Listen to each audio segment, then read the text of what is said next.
Movie की शुरुआत में हम मरीन नाम की लेडी को देखते हैं जो अपने पति जैक के साथ अपने नए घर में शिफ्ट हो रही थी। सामान शिफ्ट करते समय जैक की नजर एक खूबसूरत और जवान लड़की पर पड़ती है और वहाँ पल भर के लिए उसकी खूबसूरती में खो जाता है। इसके बाद जल्दी ही दोनों अपना पूरा सामान अपने नए घर में रख देते हैं। इन दोनों की शादी पिछले साल ही हुई है और जैक एक लेखक है जो काम के कारण इस शहर में आया है। इसके बाद जैक अपने लैपटॉप पर कहानी लिखने में डूबा हुआ रहता है, पर तभी मरीन रोमांटिक मूड में जैक के पास आती है और उसको गर्म करने के इरादे से उसके गोद में बैठकर उसे चूमने लगती है, लेकिन जैक उसे टाल देता है और कहता है अभी मुझे काम करने दो। इधर मरीन जैक के मना करने के बाद भी जवानी की गर्मी बुझाने के लिए अपने बदन की सारे कपड़े खोलकर जैक को अपनी ओर आकर्षित करने लगती है, पर जैक का ध्यान अपने काम में होने की वजह से वह दोबारा मना कर देता है। इसके बाद मरीन जैक को किस करते हुए होठों पर काट लेती है, जिससे जैक को बहुत गुस्सा आता है और वह मरीन से झगड़ा करते हुए घर के बाहर चला जाता है। बाहर उसे एक आदमी मिलता है जो जैक को अपना मुंह साफ करने को कहता है, क्योंकि मरीन ने काट के जैक के मुंह से खून निकाल दिया था। इसके बाद वो आदमी जैक को अपना नाम मार्क बताता है और साथ में यह भी कहता है कि वो उसके पड़ोस में ही रहता है। मार्क नाम सुनते ही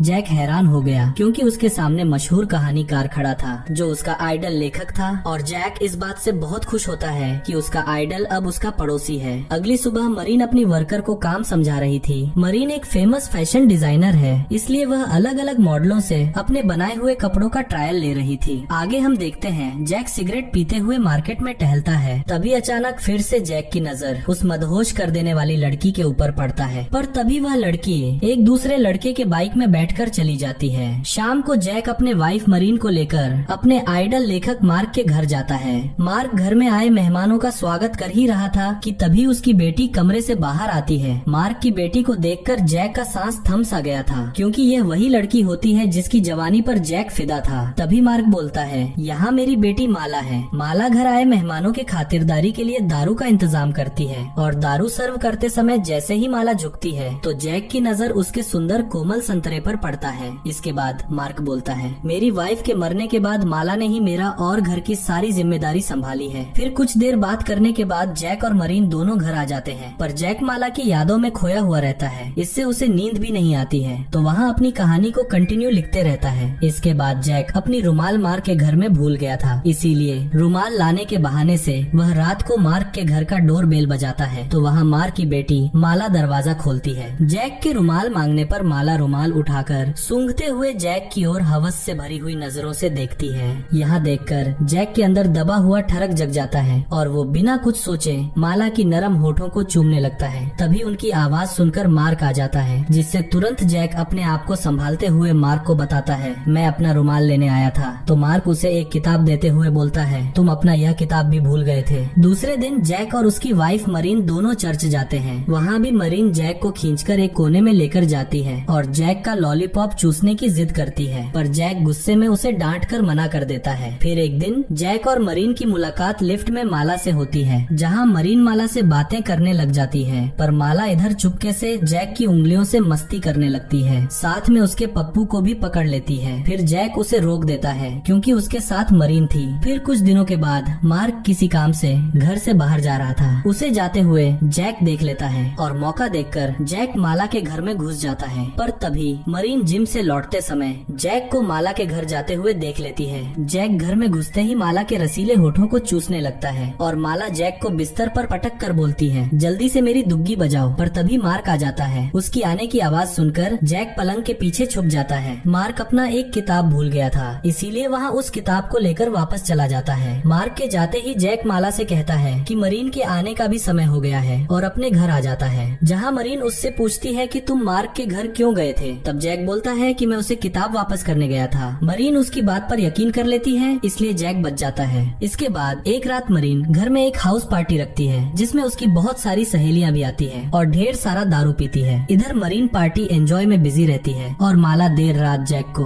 अकेला घर वापस आते देख अपनी प्यास बुझाने के लिए जैक को घर के अंदर खींच लेती है और दोनों का कार्यक्रम चालू हो जाता है। तभी मार्क की आवाज सुनकर जैक घबरा जाता है, पर माला बोलती है मेरे बाप का पूरा ध्यान कहानी लिखने में है, इसीलिए तुम टेंशन फ्री होकर मेरी दुग्गी बजाओ। उधर मरीन भी हाउस पार्टी में बिजी थी, इसीलिए जैक के पास भी समय का कोई कमी नहीं था। इसके बाद जवानी के आग में झुलस रही माला अपनी प्यास बुझाने के लिए जैक का हथियार अपने गुफा में डाल लेती है और दोनों अपनी प्यास बुझाते हैं। उधर देर रात काम करते करते थककर मार्क सोफे में ही सो जाता है। इसके बाद माला धीरे से जैक को घर के बाहर निकालती है, पर मार्क सोने का नाटक कर रहा था, जिससे उसे सब कुछ पता चल चुका होता है। इसके बाद जैक अपने घर जाकर देखता है मरीन दारू के नशे में सोफे पर ही लेटी हुई है। फिर वो उसे उठाकर बिस्तर पर सुला देता है। अगली सुबह किसी काम के बहाने माला घर से बाहर जाने की बात करके निकलती है, पर मार्क को रात की सारी कहानी पता थी, इसीलिए वह खिड़की से माला के ऊपर नजर रखता है तो वहाँ देखता है कि माला जैक के साथ कहीं जा रही है और दूसरी ओर मरीन भी अपनी खिड़की से दोनों को साथ जाते देख लेती है। दोनों के जाने के बाद मार्क सीधा मरीन के घर जाता है। फिर मरीन मार्क के स्वागत के लिए चिल्ड बियर की बोतल लाती है और फिर थोड़ा इधर उधर की बातें कहकर मार्क मरीन को बोलता है, लगता है तुम दोनों का रिश्ता कुछ ठीक नहीं चल रहा है, और साथ में यह भी कहता है कि जैक पर थोड़ा ध्यान रखो, कहीं उसका ध्यान बाहर की ओर ना भटक जाए। फिर मरीन मार्क को बोलती है, जब भी मैं उसके करीब जाने की कोशिश करती हूँ तो वहाँ अपने कहानी लिखने में बिजी रहता है, जिससे पिछले कई सालों से मेरी जिंदगी यूं ही बेरंग चल रही है। फिर एक दिन माला और मरीन दोनों लॉन्ड्री रूम में मिलते हैं और वहाँ बातों बातों में मरीन माला को बोलती है कि तुम्हारी खूबसूरत जवानी का रस लगता है आज तक किसी ने नहीं चखा होगा। इसके बाद मरीन धीरे धीरे अपना हाथ माला के कपड़ों के अंदर डालकर उसके संतरे दबाने लगती है। इससे माला भी गर्म हो जाती है और अपने हाथों से उल्टा मरीन के बदन के सारे कपड़े उतारकर उसके आम को चूसते हुए उसकी गुफा में उंगली करने लगती है। इधर जैक को माला के गुफा का आदत लग चुका था, इसीलिए उसे जब जहाँ मौका मिलता वहाँ उसकी गुफा की खुदाई कर देता, जैसे कभी लिफ्ट में तो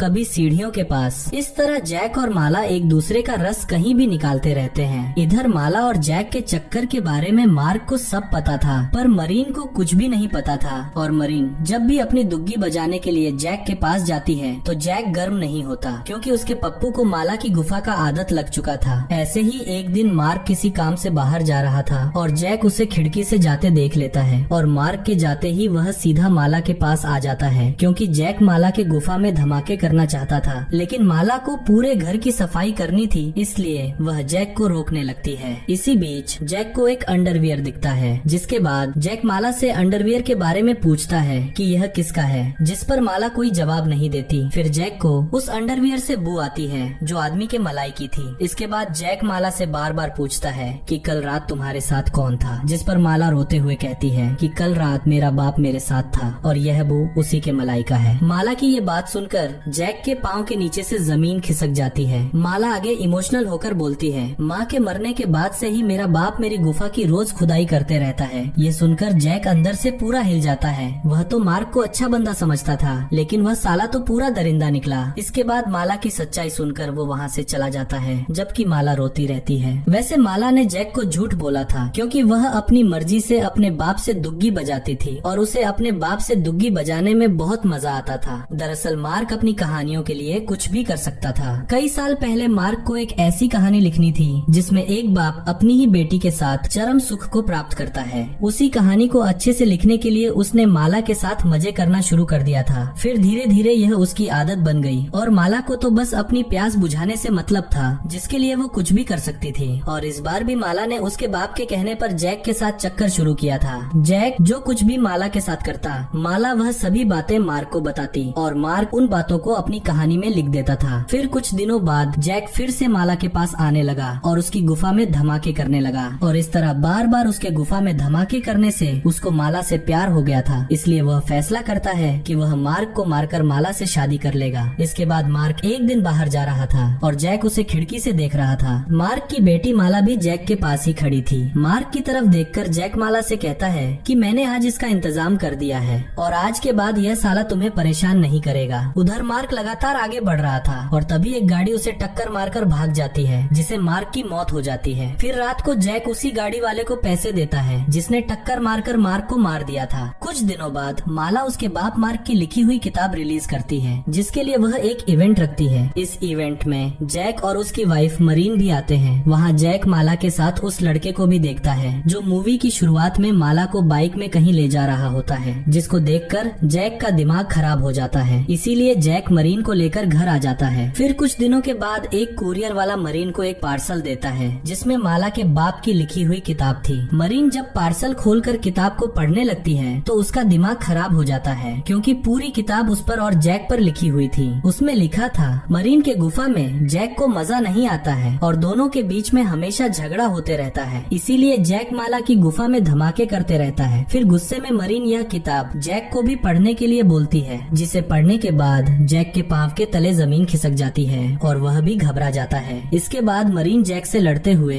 उसे अपने हाथों से मारने लगती है। फिर जैक उसे हाथ से धक्का देता है, जिससे मरीन कांच के टेबल पर मुंह के बल गिर जाती है और उसकी वहीं पर मौत हो जाती है, जो देखकर जैक को भी अफसोस होने लगता है कि उसने माला जैसी घटिया लड़की के लिए अपने वाइफ को धोखा दिया, पर अब बहुत देर हो चुकी थी। इसके बाद वो मरीन की लाश को सीने से लगाकर रोने लगता है और फिर कहानी के आखिरी में पुलिस जैक को मरीन के मर्डर केस में पकड़ कर ले जाती है। दूसरी तरफ जैक देखता है माला अपने बॉयफ्रेंड के साथ खुश थी और इसी के साथ यहाँ मूवी यहीं समाप्त होती है। और अगर आपको हमारा मूवी एक्सप्लेनेशन पसंद आया हो तो प्लीज लाइक एंड सब्सक्राइब कीजिएगा। Thank you for watching.